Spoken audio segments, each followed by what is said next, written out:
नमस्कार दोस्तों, स्वागत है आपका हमारे official YouTube channel GS by Neeraj sir में। कैसे हैं आप सब?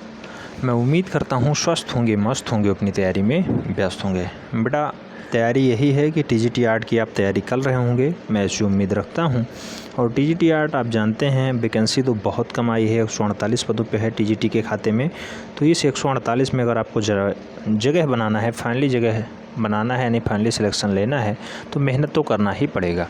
मैं ऐसी उम्मीद रखता हूं कि आप सभी खूब अच्छे से मेहनत कर रहे होंगे और खूब आगे बढ़ रहे होंगे। आज के इस वीडियो में हम लोग जो है टेस्ट पेपर 71 देखने वाले हैं और यहाँ पे भी 20 क्वेश्चन शामिल किए गए हैं। बहुत ही महत्वपूर्ण क्वेश्चनों का ये सेगमेंट है, तो एक भी क्वेश्चंस मिस नहीं होने देना है। पेन पेपर उठा के बैठिएगा, जो क्वेश्चंस आपको डाउटफुल लगे तुरंत नोट डाउन कर लीजिएगा, ठीक है। आइए टेस्ट स्टार्ट करते हैं। टेस्ट पेपर 71 का पहला क्वेश्चंस कह रहा है, भारतीय विषयों को पाश्चात्य शैली में किसने चित्रित किया है। तो भारतीय विषयों को पाश्चात्य शैली में किसने चित्रित कर दिया बेटा? ऑप्शंस में नाम दिए गए सुधीर रंजन खास्तगीर, यामिनी राय, क्षितेंद्र नाथ मजूमदार या फिर अमृता शेरगिल। तो राइट आंसर किसके साथ चला जाएगा? यहाँ पे भारतीय विषयों को पाश्चात्य शैली में जो चित्रित करने का काम है वो अमृता शेरगिल का है। राइट आंसर सी के साथ बन रहा है, सी इज़ द राइट आंसर हो जा रहा है। नेक्स्ट क्वेश्चन नंबर 2, प्रश्न संख्या 2 कह रहा है, बांग्लादेश का जन्म शीर्षक चित्र डाट द्वारा बनाया गया। कुल मिला के बांग्लादेश शीर्षक के चित्रकार कौन हैं, यानी बांग्लादेश का जन्म किसने चित्रित किया है? ऑप्शंस में हैं K Hebbar, KH Ara, Ram Kumar, NS Bendre. Right answer किसके साथ जाएगा बेटा? तो बांग्लादेश का जन्म शीर्षक वाला जो क्वेश्चन है ये सीधे 2021 में छपा हुआ क्वेश्चन है। तो बांग्लादेश का जन्म जो है वो चित्रित किया है किसने? के हेब्बर साहब ने। के हेब्बर साहब ने, ये राइट आंसर हो रहा है। के हेब्बर का एक डाटा और बहुत पूछा जाता है, मुर्गे की लड़ाई या मुर्गों की लड़ाई किसने बनाया? के हेब्बर ने। तो के हेब्बर का मुर्गों की लड़ाई हो, माँ बेटी हो, श्रमिक भी बहुत बार पूछा गया, मयूर हो, यमुना हो, अज्ञात की ओर हो, श्रद्धा हो, पर्वतधारा हो, प्रवाह हो, ये सारे जो है चित्रण किसके हैं? प्रवाह भी है। तो ये सब कुछ डाटा किसका है? के हेब्बर साहब का है। बहुत फेमस आदमी है, बांग्लादेश के जन्म को मूल रूप से इन्होंने ही चित्रित किया है। ये राइट आंसर बन जा रहा है। प्रश्न संख्या 3 की तरफ बढ़ते हैं। पूछा गया है, NS बेंद्रे क्या थे? बहुत बढ़िया क्वेश्चन है बेटा। NS बेंद्रे क्या थे? ऑप्शंस में है मूर्तिकार, छापा चित्रकार, थिएटर आर्टिस्ट या फिर चित्रकार। तो बड़ा NS बेंद्रे का जो संबंध है आप जानते होंगे, एक अच्छे लेवल के आर्टिस्ट हैं यानी चित्रकार हैं। राइट आंसर जो है सी के साथ बन रहा है, चित्र बनाने में निपुण है, चित्रकार है। सी इज़ द राइट आंसर हो जा रहा है। प्रश्न संख्या 4 की बात करते हैं। पूछा गया है, प्रख्यात चित्र बैल के चित्रकार कौन हैं? ऑप्शंस में हैं NS गोयनतोंडे, KS कुलकर्णी, राघव कनेरिया या फिर शांति दवे। तो बेटा बैल को चित्रित करने का जो काम रहा है वो KS कुलकर्णी साहब का रहा है। राइट आंसर है बी। KS कुलकर्णी बैल चित्र के लिए बहुत फेमस हुए हैं। राइट आंसर बी के साथ रखना है। सदैव याद रखना है, क्वेश्चंस का रिपीटेशन यहाँ बहुत ज़रूरी होता है, रिपीट होने की चांसेस बहुत ज़्यादा होते हैं। तो राइट आंसर बी के साथ बन रहा है, KS कुलकर्णी का प्रसिद्ध चित्र बैल है। प्रश्न संख्या 5 की तरफ बढ़ते हैं। बहुत महत्वपूर्ण क्वेश्चन है बेटा, स्टार लगा लीजिएगा। पूछा जा रहा है, NS बेंद्रे किस विश्वविद्यालय में प्राध्यापक थे? तो NS बेंद्रे का संबंध किस विश्वविद्यालय से है बेटा? मुंबई, कोलकाता, बड़ौदा या फिर दिल्ली। NS बेंद्रे साहब का जो संबंध है वो बड़ौदा कॉलेज से है। बड़ौदा कॉलेज में यह प्राध्यापक के रूप में भी काम कर चुके हैं। राइट आंसर बी के साथ बन रहा है, B is the right answer.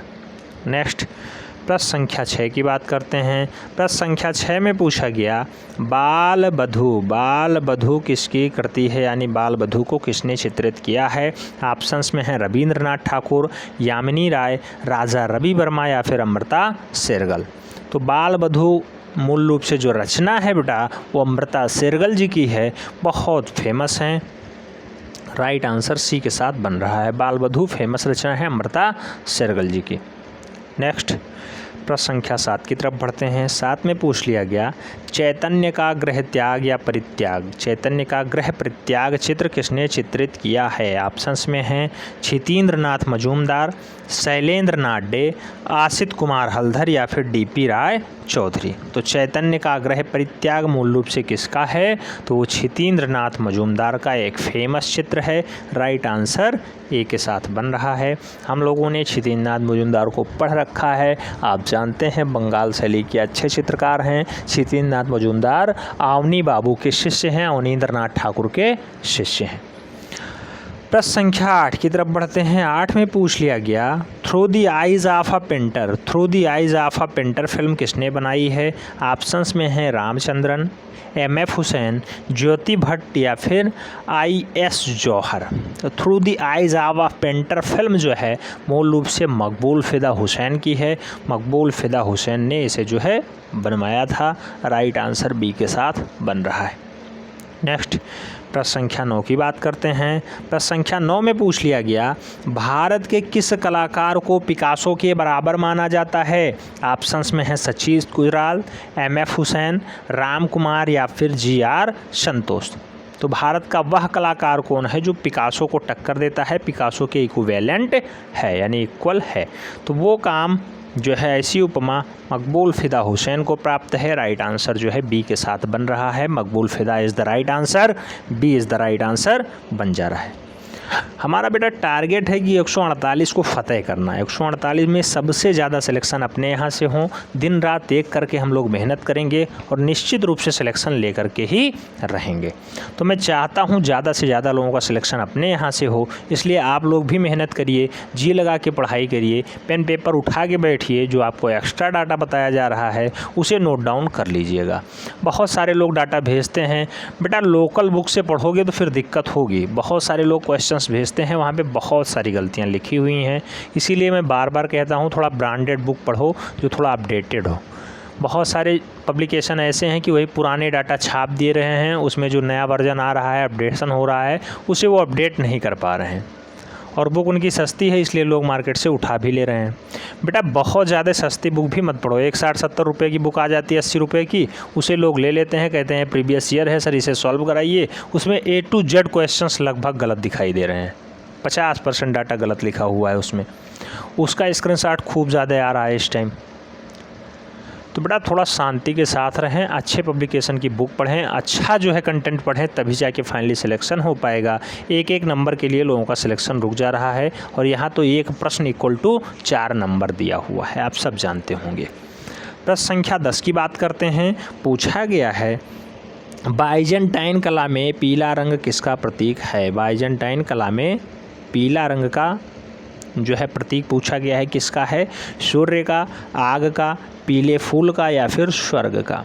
तो बेटा बाइजेंटाइन जो कला है उसमें पीला रंग जो है स्वर्ण का प्रतीक माना जाता है, स्वर्ग का प्रतीक है। राइट आंसर जो डी के साथ बनेगा।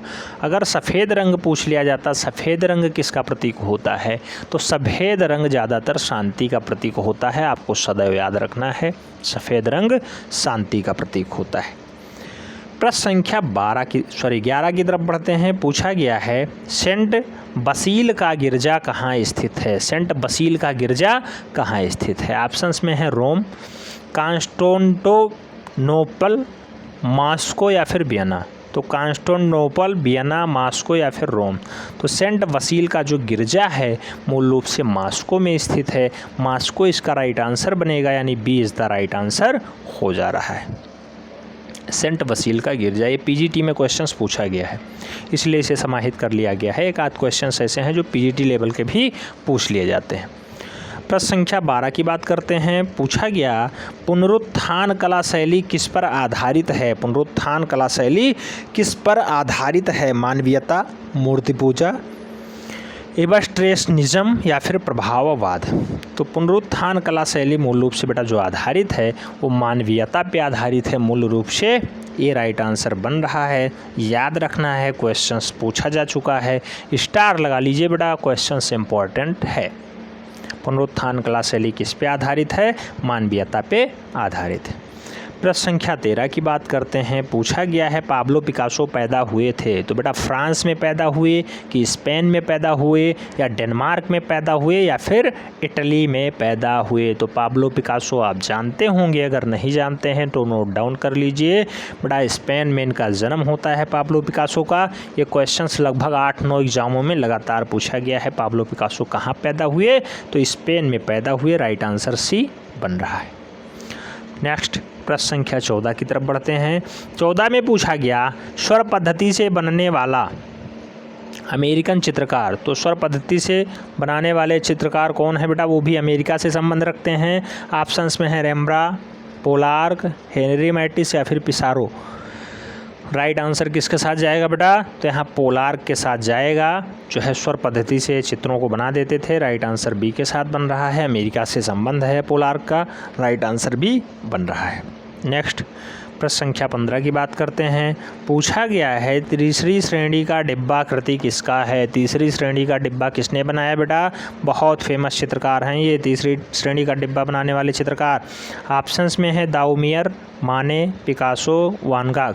बेटा तीसरी श्रेणी का डिब्बा जो चित्रकार है वो दाउमियर हैं। राइट आंसर ए के साथ जा रहा है। डाटा पूछा जा चुका है, पूछने की प्रबल संभावना है, तो इसलिए इसे स्टार लगा के रख लीजिएगा। ये राइट आंसर हो रहा है। प्रश्न संख्या 16 की बात करते हैं। पूछा गया आरंभिक ग्रंथ चित्र किस पर बने थे। बेटा आरंभिक स्टार्टिंग में ग्रंथ चित्र जो है किस पे बने, ताड़पत्र, चर्म, कागज, वस्त्र। राइट आंसर किसके साथ जाएगा, तो ताड़पत्र के साथ जाएगा। A is the right answer हो जा रहा है। आरंभिक काल में ताड़पत्रों पे सबसे ज़्यादा ग्रंथित चित्र बने हुए हैं। राइट आंसर ए के साथ बन रहा है। प्रश्न संख्या 17 की बात करते हैं। पूछा जा रहा है धीमान और वित्तपाल कहाँ के अच्छे चित्रकार माने जाते हैं। धीमान और वित्तपाल किस शैली के प्रमुख चित्रकार हैं।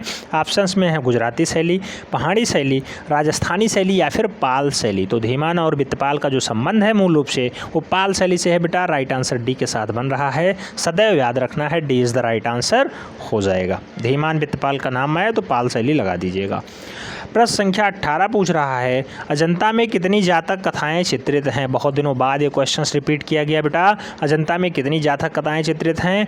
ऑप्शंस में है 548, 347, 547 या फिर 550। तो आप जानते हैं अजंता में मूल रूप से 547 जातक कथाओं का उल्लेख है। राइट आंसर जो है बी के साथ बन रहा है। B is the right answer.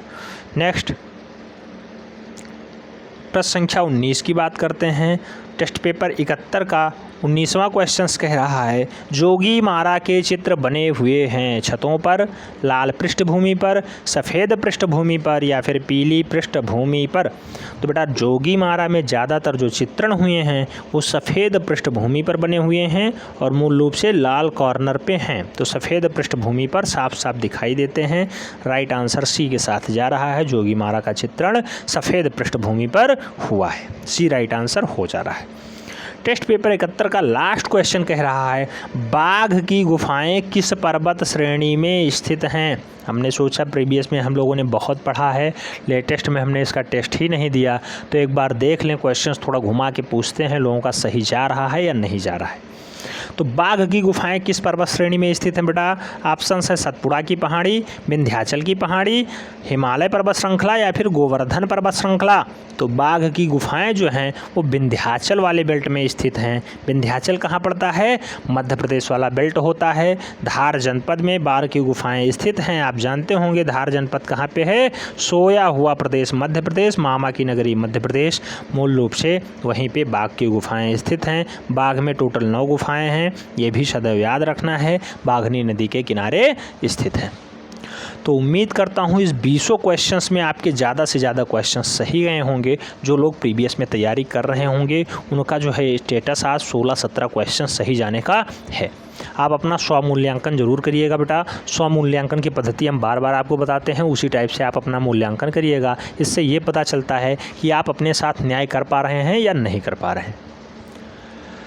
तो उम्मीद करता हूँ इससे आपको कुछ सीखने को मिला होगा। मिलते हैं नेक्स्ट वीडियो में, तब तक के लिए जय हिंद।